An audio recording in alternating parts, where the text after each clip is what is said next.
मैं आपको आज पॉलिटी की पहली क्लास कराने वाला हूँ। जैसा कि आपने थंबनेल पर देख लिया है, मैं पॉलिटी की 10 क्लास कराऊंगा और 10 क्लास में सारी पॉलिटी कवर कर दूंगा जो इसके इम्पोर्टेंट क्वेश्चन होंगे। तो आज हमारा पहला पार्ट है जिसमें आपको मैं संविधान का परिचय कराने वाला हूँ, जिसके लगभग टॉप 80 प्रश्न मैंने लिए हैं यहाँ पर। तो आपको यह प्रश्न याद कर लेने हैं और अगर आपको कोई प्रश्न नहीं आता है तो आपको वह अपनी नोट्स बुक में लिख लेना है, ताकि आप जब आपका एग्ज़ाम हो तब आप उससे फास्ट रिवीजन कर सको। तो चलिए शुरू करते हैं। तो हमारा पहला प्रश्न है, भारत में शासन का क्षेत्र विभाजन किस अधिनियम के अंतर्गत किया गया था? तो शासन का क्षेत्र विभाजन 1858 के अधिनियम के किया गया था। जब 1857 की क्रांति हुई तो उसके बाद जो शासन था ब्रिटिश क्राउन के हाथों में आ गया था, यानी कि रानी ने अपने हाथों में ले लिया था। तो तभी ये इसका क्षेत्र विभाजन किया गया था। किस अधिनियम ने मुसलमानों के लिए अलग निर्वाचन मंडल की शुरुआत की? तो 1909 का अधिनियम था, इसने मुसलमानों के लिए अलग निर्वाचन मंडल की स्थापना की थी, जिससे कि हिंदू और मुसलमानों में फूट पड़ सके, इसलिए अंग्रेज़ों ने इसकी स्थापना की थी। अब हमारा अगला प्रश्न है, डायरकी ब्रिटिश भारत के प्रांतों के लिए कब पेश किया गया? डायरकी का मतलब है देश शासन प्रणाली। तो ब्रिटिश प्रांतों के लिए यह 1919 अधिनियम से पेश किया गया था। और चौथा प्रश्न है हमारा, केंद्र में डायरकी मतलब केंद्र में देश शासन किस अधिनियम द्वारा लागू किया गया? तो केंद्र में किया गया था 1935 के अधिनियम से। तो यह दोनों प्रश्न अलग हैं, यह भारत के प्रांतों के लिए था और यह केंद्र के लिए था। अगले प्रश्न पर चलते हैं, भारतीय संविधान में आपातकालीन प्रावधानों को कहाँ से लिया गया है? तो यह 1935 का अधिनियम जो आया था उससे लिया गया है। और 1935 अधिनियम में कहाँ से लिया गया है? तो यह जर्मनी से लिया गया था 1935 में। 1935 में एक मिनी कॉन्स्टिट्यूशन एक्ट आया था, जिसे कि हम मिनी कॉन्स्टिट्यूशन कहते हैं, मतलब एक छोटा सा संविधान आया था हमारा, लेकिन इसे भारतीयों द्वारा विरोध किया गया था क्योंकि यह अंग्रेज़ों द्वारा लाया गया था और उससे भारत आज़ाद नहीं हो पाता। वह एक गुलाम पत्रशाही था, इसलिए भारतीयों ने उसका विरोध किया था। अब अगला प्रश्न पर चलते हैं, भारतीय संविधान के निर्माण में किस अधिनियम से सबसे ज़्यादा गहरा प्रभाव डाला? तो वह 1935 का ही अधिनियम था। किसने 1935 के अधिनियम को गुलामी के एक नए बंधन पत्र के रूप में वर्णित किया था? तो हमारे जवाहरलाल नेहरू जी ने इसे आज़ाद गुलामी का एक नया बंधन कहा था इस पत्र को। अगले प्रश्न पर चलते हैं, 1935 अधिनियम किस पर आधारित है? तो यह साइमन कमीशन पर आधारित था, जो कि 1929 में आया था। भारतीय संविधान को लिखने वाली सभा में कितने सदस्य थे? तो यह सदस्य 299 थे जो लिखने वाले सदस्य थे। अगला प्रश्न है हमारा, संविधान सभा की स्थापना कब हुई थी? तो यह 1946 में हुई थी। यह मोस्ट इम्पोर्टेंट क्वेश्चन है, यह ज़्यादातर एग्जामों में पूछा जाता है। अगले प्रश्न पर चलते हैं, संविधान सभा के गठन का आधार क्या था? तो कैबिनेट मिशन जो कि 1946 में आया था, यह इसका आधार था। अगला प्रश्न है, संविधान सभा ने अपनी पहली बैठक कब आयोजित की थी? तो संविधान सभा ने अपनी पहली बैठक 9 दिसंबर 1946 को आयोजित की थी और सेकंड मीटिंग की थी 11 दिसंबर को और थर्ड की थी 13 दिसंबर को। ठीक है, पहली में अस्थायी अध्यक्ष थे सच्चिदानंद सिन्हा और सेकंड में स्थायी अध्यक्ष बने थे जो 11 दिसंबर वाली थी राजेंद्र प्रसाद। संविधान के निर्माण में कितना समय लगा था? तो संविधान के निर्माण में 2 साल 11 महीने और 18 दिन लगे थे, लगभग 3 साल लगी थी। अगला प्रश्न है, संविधान सभा ने भारत के संविधान को कब अपनाया? तो 26 नवंबर 1949 को अपनाया था। 26 नवंबर को ही भारतीय संविधान दिवस के रूप में मनाया जाता है हर साल। संविधान सभा ने अपना अंतिम सत्र कब आयोजित किया था? तो 24 जनवरी 1950 को उन्होंने अपनी अंतिम बैठक की थी और पहली की थी 9 दिसंबर 1946 में। संविधान दिवस को कब मनाया जाता है? तो यह 26 नवंबर को मनाया जाता है। संविधान की प्रारूप समिति में कितने सदस्य थे? तो उसमें कुल 7 सदस्य थे। प्रारूप समिति वो थी जो कि संविधान को तैयार करने के लिए बनाई गई थी। संविधान सभा में उद्देश्य प्रस्ताव को किसके द्वारा पेश किया गया था? तो नेहरू जी के द्वारा इस उद्देश्य प्रस्ताव को पेश किया गया था। 1940 में विधानसभा के संवैधानिक सलाहकार के रूप में किसे नियुक्त किया गया? तो BN वेणुगोपाल राव जी को सलाहकार के रूप में नियुक्त किया गया था। भारतीय संविधान का निर्माता किसे माना जाता है? तो भारतीय संविधान का निर्माता डॉक्टर भीमराव अम्बेडकर को माना जाता है। अगला प्रश्न है हमारा, प्रारूप समिति का गठन कब किया गया था? तो प्रारूप समिति का गठन 1947 में किया गया था।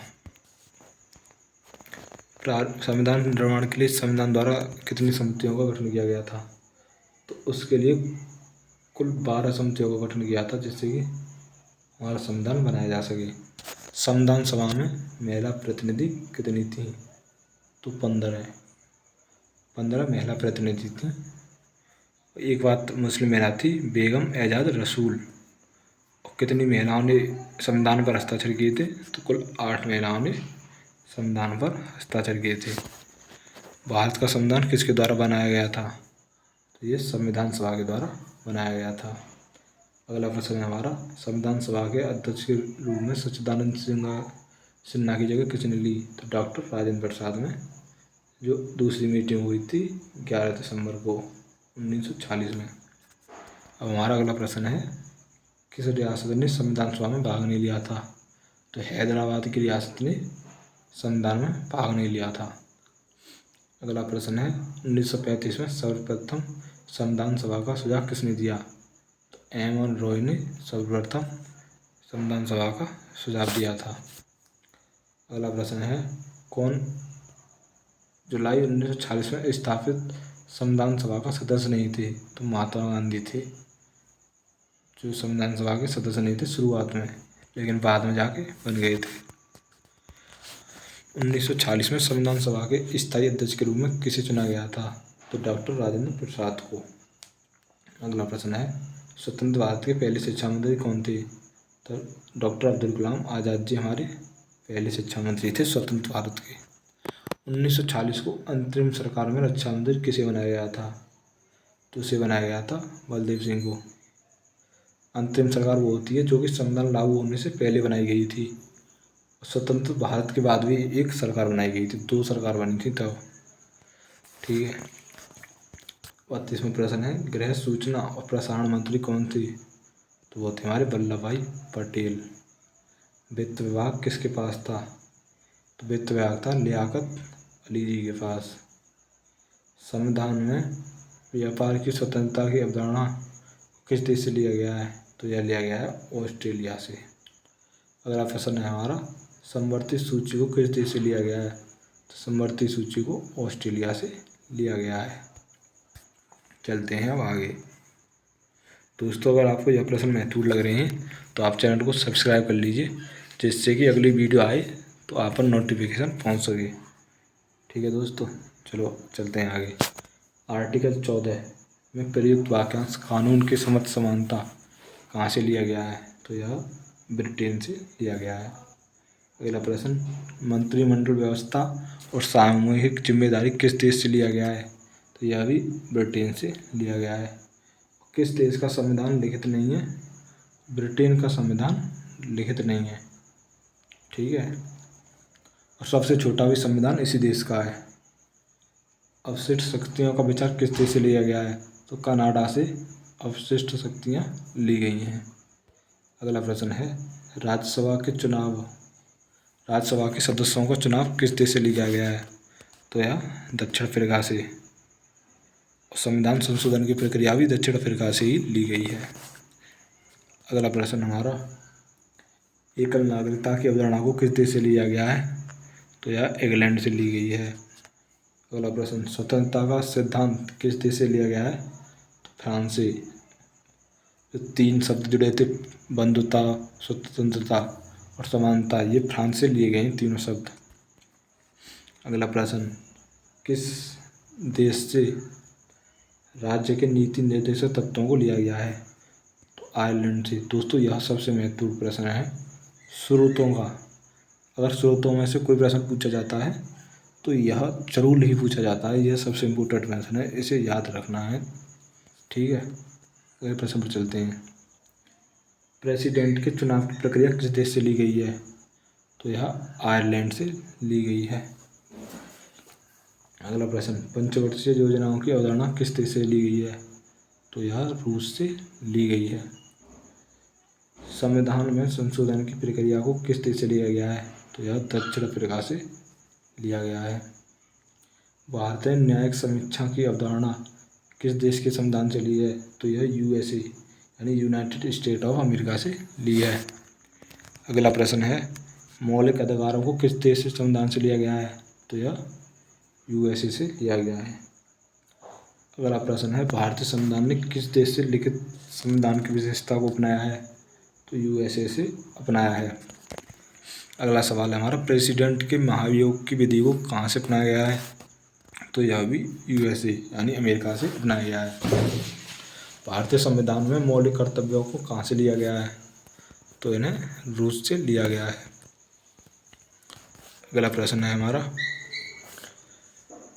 पहला केंद्रीय विधानसभा का गठन कब किया गया? तो यह 1920 में किया गया था, पहला केंद्रीय विधानसभा का गठन। अगला प्रश्न है, संविधान सभा ने किस दिन देवनागरी लिपि में लिखी गई हिंदी को भारत गणराज्य की आधिकारिक भाषाओं में से एक के रूप में अपनाया था? तो 14 सितंबर 1949 को हिंदी को अपनाया था भारतीय संविधान ने। ठीक है दोस्तों, यह भी प्रश्न आपको जरूर ही याद रखना है। अगले प्रश्न पर चलते हैं, संविधान सभा ने राष्ट्रीय गान को कब अपनाया था? तो यह 24 जनवरी 1950 को, और राष्ट्रीय गीत को भी इसी दिन अपनाया था। भारतीय संविधान कब लागू हुआ? तो भारतीय संविधान 26 जनवरी 1950 को लागू हुआ, जिसे हम गणतंत्र दिवस के रूप में मनाते हैं। ठीक है, आगे चलते हैं। अगला प्रश्न है, हमारे राष्ट्रीय गान को सबसे पहले कब और कहाँ गाया गया था? तो 27 दिसंबर 1911 को जो कलकत्ता का अधिवेशन हुआ था उसमें गाया गया था इसे। अगला प्रश्न है, 26 जनवरी को संविधान के उद्घाटन की तिथि में रूप में क्यों मनाया गया? क्योंकि 1930 में कांग्रेस ने इसे स्वतंत्रता दिवस के रूप में बनाया था, इसलिए 26 जनवरी को संविधान के उद्घाटन की तिथि के रूप में मनाया जाता है। अगला प्रश्न है, भारतीय संविधान में कितने भाग हैं? तो अब तो हैं 22, शुरुआत में थे, अब तो हैं 25, शुरुआत में थे 22। ठीक है, संविधान के अनुसार इंडिया को और किस नाम से जाना जाता है? तो इसे भारत नाम से भी जाना जाता है, जिसका कि अभी हाल ही में कुछ महीना पहले विवाद भी शुरू हुआ था। अगला प्रश्न है हमारा, कानून, भारत में कानून की समझ समानता कहाँ से ली गई है? जो कि आर्टिकल 14 में है। तो यह ब्रिटिश संविधान से ली गई है। अगला प्रश्न है हमारा, भारत का कौन सा रूप नागरिकों की गरिमा को बढ़ाता है? भारत का लोकतांत्रिक रूप। लोकतांत्रिक मतलब यहाँ राजा का रेटा राजा नहीं बनता है, यहाँ पर चुनाव किए जाते हैं। अगर प्रधानमंत्री यहाँ का कोई बनेगा तो उसके लिए चुनाव किए जाएंगे, तो उसे लोकतांत्रिक कहते हैं। और जहाँ पर जैसे ब्रिटेन में, तो वहाँ अभी भी पता नहीं वहाँ क्या है, वैसा छोड़ो, आगे चलते हैं। 62, संघवाद किसे कहते हैं? शक्तियों का विभाजन, शक्तियों के विभाजन को ही संघवाद कहा जाता है। अगला प्रश्न है, लोकतंत्र सरकार का एक रूप है जिसमें शासक लोगों द्वारा क्या किया जाता है? तो शासक लोगों द्वारा निर्वाचित किया जाता है, मतलब चुना जाता है, उसे लोकतंत्र सरकार कहते हैं। अगला प्रश्न है, दुनिया का सबसे बड़ा लोकतंत्र किसका है? तो दुनिया का सबसे बड़ा लोकतंत्र हमारे भारत का ही है। ठीक है दोस्तों, अगला प्रश्न है हमारा, देश का सर्वोच्च कानून कौन सा है? सर्वोच्च कानून वही है हमारा भारतीय संविधान। ठीक है, अगला प्रश्न, राज्य शब्द का सर्वप्रथम उपयोग किसने किया था? तो मैकियावेली ने राज्य शब्द का सर्वप्रथम प्रयोग किया था। भारतीय संविधान की हस्तलिखित प्रति को किस कलाकार ने सजाया? तो यह नंदलाल बोस ने सजाया था। भारतीय संविधान के अधिकार का स्रोत क्या है? तो यह भारत के लोग ही हैं। स्वतंत्र भारत के पहले वित्त मंत्री कौन थे? तो स्वतंत्र भारत के थे R.K. षणमुखम शेट्टी। ठीक है, अगले प्रश्न पर चलते हैं। भारतीय संविधान के अनुसार सरकार के कितने अंग हैं? सरकार के अंग हैं 3। अगला प्रश्न, वर्तमान में भारतीय संविधान द्वारा कितनी भाषाओं को मान्यता दी गई है? तो 22। संविधान में 22। अगला प्रश्न है, किस देश का संविधान अलिखित है? अलिखित UK का है, यूनाइटेड किंगडम का।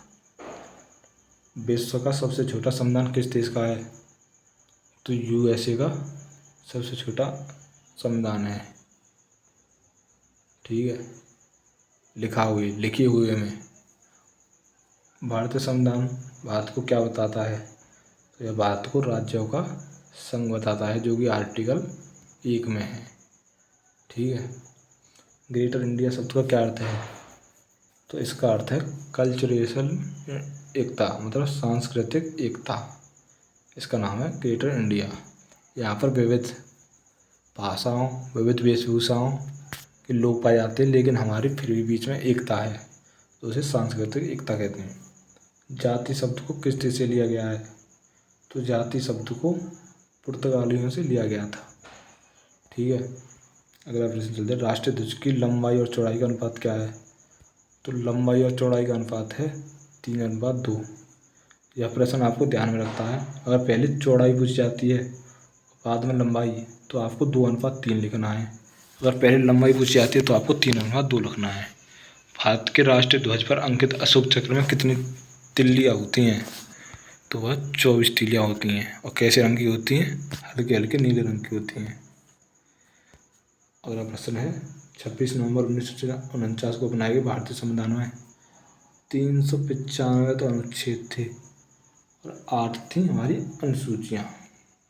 ठीक है, अगला प्रश्न है हमारा, निवारक निरोध का क्या अर्थ है?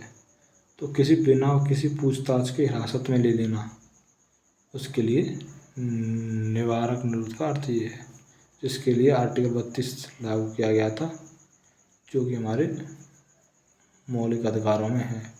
जिसे संवैधानिक उपचारों का अधिकार कहा जाता है, जिसमें आप कारण पूछ सकते हैं अगर आपको कोई गिरफ्तार करता है।